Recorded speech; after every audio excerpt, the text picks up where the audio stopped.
Strawberry का juice बनाने के लिए मैंने 5 किलो स्ट्रॉबेरी ली है। इससे पहले मैंने धोया है, धो के इसके बाद फिर इसके ऊपर जो पत्ते होते हैं वो सारे हटा दिए हैं। सारे हटा के ये आपके सामने है। अब मैं इसे पीस लूंगी, पीस कर किसी बर्तन में डालते हैं, उसके बाद फिर मैं आपको दिखाती हूँ।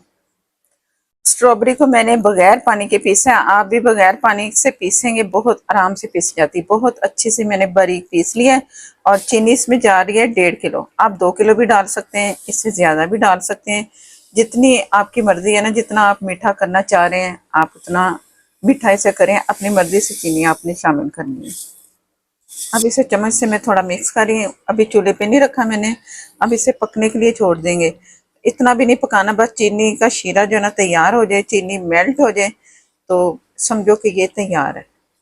और आप इसे इसमें रखें फ्रीज़र में, जितनी चाहिए उतने आप पैकेट बना लें, या आप किसी बर्तन में रख लें, किस तरह भी रख लें, लेकिन आप इसे फ्रिज में ना रखें।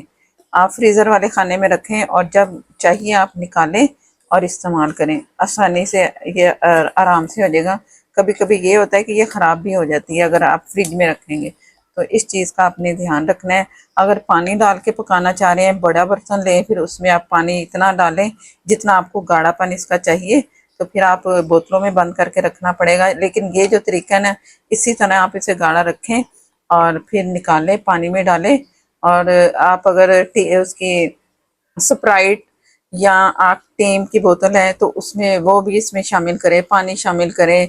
और स्ट्रॉबेरी ये जो हमने तैयार करके रखा है इसको डालें, और तैयार करके कोई मेहमान आए तो आप इस्तेमाल करें, आप खुद भी पिए, तो इंशाल्लाह आपको पसंद आएगा। अब इसे मैं पकने के लिए छोड़ रही हूँ। जैसे इसमें उबाल आया ना तो मैंने टाइम नोट किया, 10 मिनट तक मैंने इसे पका लिया है। और बर्तन छोटा है तो स्ट्रॉबेरी ज़्यादा थी, तो मैंने दम वाली आग पे इसे पकने के लिए छोड़ दिया। अगर आप भी इस तरह, आपके पास भी बर्तन छोटा हो तो फिर आपने इसे हल्की आग पे पकने के लिए छोड़ देना है। ऊपर से इसकी झाग आई है ना, ठंडा होगा ना तो बिल्कुल सही हो जाएगा। तो अब किसी कंटेनर में ठंडा करके तो मैं डाल दूँगी। तो अगर आपके पास डीप फ्रीज़र है तो आप किसी बड़े बर्तन में डालें और रख दें। ये इतना जमेगा नहीं। अगर जाली पे रखेंगे ना फ्रीज़र वाली जगह पे तो ये नॉर्मल रहेगा, और आप चम्मच से निकालें और जब चाहें इस्तेमाल करें शरबत के लिए। अब मैं ठंडा करके तब मैं इसे किसी कंटेनर में शिफ्ट कर दूँगी। तो हमारा शरबत स्ट्रॉबेरी का तैयार है। वीडियो अच्छी लगे तो लाइक देना मत भूला करें।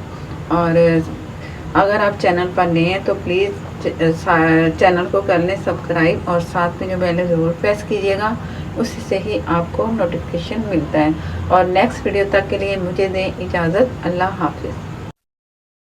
स्ट्रॉबेरी का जूस तैयार है। इसे मैंने फ्रीज़र में रखा था। तो ये होता है कि फ्रीज़र में जब रखते हैं ना तो ये इतना जमता नहीं है, क्योंकि इसमें चीनी होती है। ये जैसे मर्ज़ी आप इसे करें तो नॉर्मल ही रहता है। अब मैं आपको दिखाती हूँ निकाल के। जब शरबत बना है तब पानी बिल्कुल नहीं था, पानी तो इसमें गया ही नहीं। जितना स्ट्रॉबेरी का था ना, उसका उसका अपना जो पानी होता है बस वही था। बाकी किलो में बनाएंगे तो एक ही बोतल बनेगी बस। अगर आप काला नमक पसंद करते हैं तो काला नमक डाल दें। अब इसमें पानी डाल लें जितना आपको ज़रूरत है, रिक्वायर्ड है जितना पानी। अगर आप ज़्यादा मीठा पीना चाह रहे हैं तो ज़्यादा, अगर आप कम रखना चाह रहे हैं कम। स्ट्रॉबेरी का जूस इसमें शामिल करें।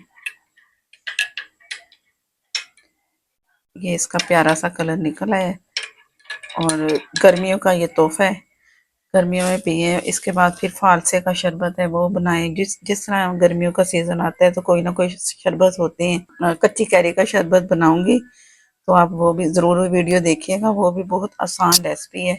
और मेरा गला भी इस वक्त ना काफ़ी ख़राब है, तो वो ज़रा बोलने में मुश्किल हो रही है, तो इसलिए आपको ये आवाज़ मेरी ऐसी लग रही है। तो ज़रूर इंजॉय करें, बनाएं और इंजॉय कीजिएगा। और पसंद आए तो लाइक देना मत भूला करें।